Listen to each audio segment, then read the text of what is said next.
याद रखो कि आसमान जलती जमीन पर नहीं आने वाला, अब कोई और पैगंबर नहीं आने वाला। और प्यास कहती है कि चलो रेत निचोड़ी जाए, अपने हिस्से में समंदर नहीं आने वाला। और तू पुकारेगा तो वे सहने हरम आएंगे, पर उड़ाते हुए नुसरत के अलम आएंगे। अब अबाबीलों के अंदाज में हम आएंगे, ये अलग बात कि तादाद में कम आएंगे, ये अलग बात कि तादाद में कम आएंगे। ऐसा हीरा बंदा बैठा है हैदराबाद का शेर दिल, इन्होंने अभी अनाउंस किया कि मैं 50,000 रुपए इनाम दे रहा हूँ उनको। अबू अहमद साहब उर्दू पे काम करते हैं, लेकिन कम्युनिकेशन स्किल्स यानी सिर्फ इंग्लिश नहीं होता है, उर्दू से भी जगा सकते हैं आप, मरे हुए लोगों को जिंदा कर सकते हैं। मैंने बड़े उस्ताद देखे, बड़े ऐसे भी देखे कि जो कहते हैं कि तुम मेरे इंस्टीट्यूट में बैठो, डिसिप्लिन में बैठो, बाहर तुम क्या करते हो मुझसे मतलब नहीं। मैंने ऐसे इदारे भी देखे वल्लाह कि जिन्होंने हमारी बहनों के हिजाबों को उतरवाया कि तुम यहाँ बैठना है, तुम्हें अपना हिजाब उतारना पड़ेगा। वल्लाह मैंने अपनी जिंदगी में ये इदारा देखा, कसम खा के कह सकता हूँ कि आज तक मैंने अपनी किसी बहन के दुपट्टे को उसके सर के नीचे नहीं देखा। ये सिर्फ और सिर्फ मुनव्वर जमा सर की मेहनत है। और सलाम करते हैं हम आपके जज्बे को। ये वो शख्स हैं कि जिन्होंने शब रोज कौम और मिल्लत के लिए कुर्बान किए। ये आसान नहीं होता कि घर में वालिदा की तबीयत खराब हो, फिर भी कौम और मिल्लत के लिए एक फिक्र है कि नहीं, मुझे अपनी कौम को आगे लेकर के जाना है, मुझे अपनी कौम को आगे लेकर के जाना है। मुझे बड़ी जुस्तजू थी सर के बारे में जानने की। तंदीर सर ने बताया वल्लाह मैं उस रात, अल्लाह गवाह है, उस रात मुझे नींद नहीं आई। मैंने वुजू किया, नमाज पढ़ा, मैंने अल्लाह से दुआ की कि अल्लाह मेरे उस्ताद का एक हिस्सा सदका मुझे दे दे। जिस तरह से मेरे उस्ताद ने अपने वालिद की खिदमत की, ये बात सुनने में आसान लगता है। वालिद आईसीयू में हो, पैरालाइज्ड हो, फिर भी वो अपने सुबह का 2 घंटे निकाल कर जाना, गरीब बच्चों को पढ़ाना। मतलब ये कहने में आसान है, लेकिन वो दुख, वो दर्द वही समझ सकते हैं कि किस दर्द से उन्होंने उन बच्चों को पढ़ाया होगा। और हम और आप मखरूज है जिंदगी भर मुनव्वर जमा सर के, जिन्होंने हिंदुस्तान के कोने कोने में जाकर नौजवानों को ये पैगाम दिया कि याद रखो तुम्हारे लिए कोई नहीं आएगा, तुम्हें अपना मुस्तकबिल खुद बनाना होगा, तुम्हें खड़े होना होगा। और इन्होंने हिंदुस्तान के कोने कोने में जाकर कौम और मिल्लत के नौजवानों को ये पैगाम दिया कि तुम्हें अपने हाथ में मोबाइल नहीं लेना, बल्कि तुम्हें अपने हाथ में कलम लेकर एक ताकत बन के उभरना है और इन जालिमों से सवाल करना है कि याद रखो कि आसमान जलती जमीन पर नहीं आने वाला, अब कोई और पैगंबर नहीं आने वाला। और प्यास कहती है कि चलो रेत निचोड़ी जाए, अपने हिस्से में समंदर नहीं आने वाला। और तू पुकारेगा तो वे सहने हरम आएंगे, पर उड़ाते हुए नुसरत के अलम आएंगे। अब अबाबीलों के अंदाज में हम आएंगे, ये अलग बात कि तादाद में कम आएंगे, ये अलग बात कि तादाद में कम आएंगे।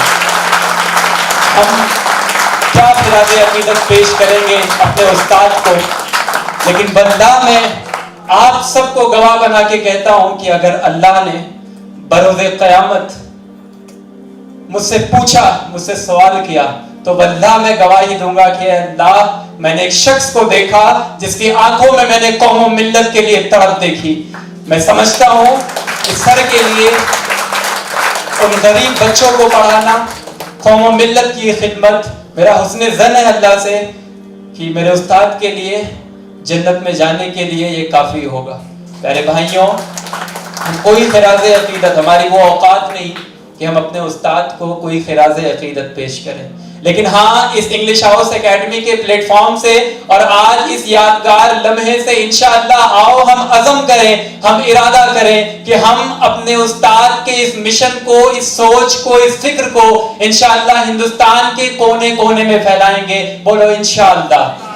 हम अपने उस्ताद के इस सोच को, इस फिक्र को अपने दिल में, अपने दिमाग में बिठा कर रखेंगे। और जो उस्ताद ने यहाँ पे हमें 1 महीना फिक्र दिया, इंशाअल्लाह हिंदुस्तान के कोने कोने में हम फैलाएंगे और पैगाम देंगे कि हाँ, हमें उड़ना है, हमें आगे बढ़ना है, हमें अपनी कौम को आगे लेके जाना है। और हमारे ہمارے اس فوج کا سپہ سالار کوئی اور نہیں بلکہ منور زمان ہوگا۔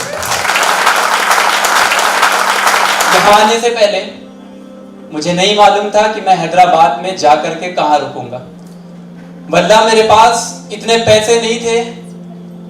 سر کی فیس الحمدللہ بہت کم ہے، بٹ میرے پاس اتنے بھی نہیں تھے کہ میں آؤں اور ان ہاؤس میں رہ کے ٹریننگ کروں۔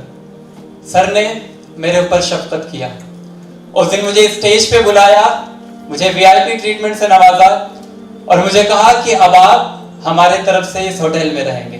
واللہ میں اس بات پہ قسم اٹھاتا ہوں کہ میری زندگی میں آنے والے 3 4 5 سالوں میں میں نے کبھی یہ سوچا نہ تھا کہ میں اتنے بڑے ہوٹل میں جا کر 10 دن گزاروں گا۔ آپ سوچیں کہ میری ماں کے دل سے اس شخص کے لیے کتنی دعائیں نکلی ہوں گی، اور میرے جیسے نہ جانے کتنے لوگ ہوں گے جن کی مائیں شب و روز ان کے لیے دعائیں کرتی ہوں گی۔ اور ایک بات میں کہوں کہ سر نے مجھ سے کہا تھا کہ اگر 3rd ویک اسسمنٹ میں 90+ آپ اسکور کریں گے، میں 10,000 روپیز آپ کو as a gift, as a انعام میں دوں گا۔ ڈیو ٹو سم ریزنس، کسی ریزن سے نہیں ہو پایا وہ، بٹ مجھے اس کا ملال نہیں۔ آج تنظیم سر نے صبح بلایا مجھے اور مجھ سے کہا کہ آپ نے فیس کتنی پیڈ کی تھی، میں نے بتایا، وہ مجھے دینے لگے کہ سر نے بولا ہے کہ یہ ان کو واپس کرو، بٹ میں نے لیا نہیں۔ میں نے کہا یقیناً میں لوں گا، کیونکہ سر نے کہا تھا اس پیسے سے تم اپنے ماں باپ کو حج اور عمرہ کرانا۔ میں سمجھتا ہوں کہ یہ پیسہ آج اگر یہ 10-15 ہزار فقط نہیں، بلکہ میں سمجھتا ہوں کہ اللہ نے میری قسمت کھولنے کی چابی مجھے دی ہے۔ میں نے لیا نہیں کیونکہ میرا یہ خواب ہے کہ بس سر مجھے اپنے ہاتھوں سے دیں۔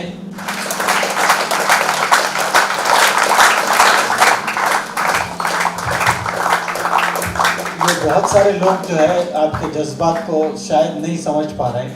یہ جب لڑکا ایڈمیشن لیا تھا، پہلے تو فی دینے پیسے تھے نہیں اور آنے کا کرایہ بھی نہیں تھا، تو دوست لوگ کچھ کرایہ دے کر ٹرین میں بٹھا کر بھیجیں اور دوست لوگوں نے اسپانسر کیا ہے۔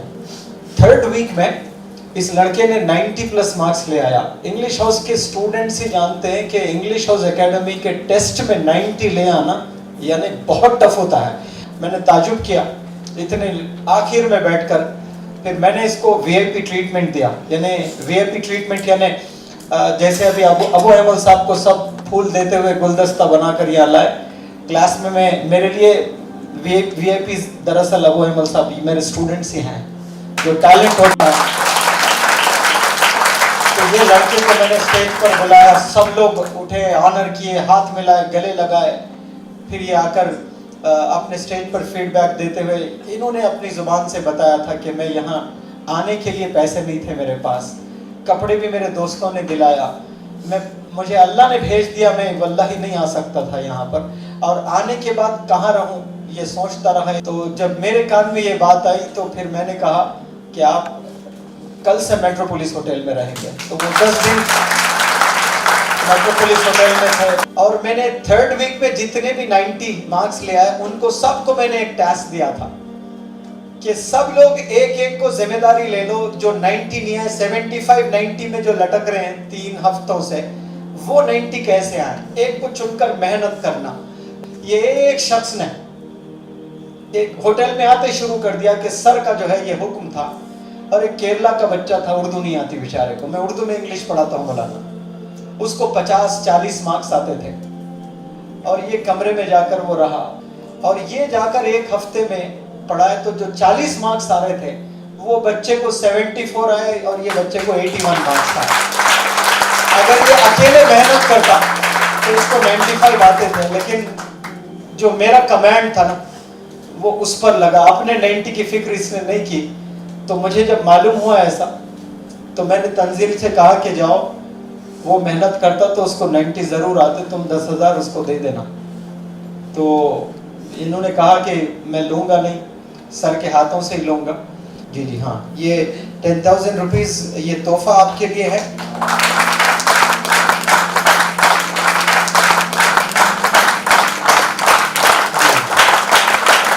اللہ کی مدد کیسی ہوتی ہے جب ڈیسیژن لینا ہوتا ہے ایک ایسا ہیرا بندہ بیٹھا ہے حیدرآباد کا شیر دل. انہوں نے ابھی اناؤنس کیا کہ میں 50,000 روپے انعام دے رہا ہوں ان کو. کیونکہ ابو ایمل صاحب اردو پہ کام کرتے ہیں اور جس طرح سے دیکھیں کمیونیکیشن سکلز یعنی صرف انگلش نہیں ہوتا ہے, اردو سے بھی جگا سکتے ہیں آپ, زبان کو زندہ کر سکتے ہیں, مرے ہوئے لوگوں کو زندہ کر سکتے ہیں. آپ اپنی امی کے ہاتھوں میں دے گئے. اللہ آپ کو خوب کامیابی سے نوازے.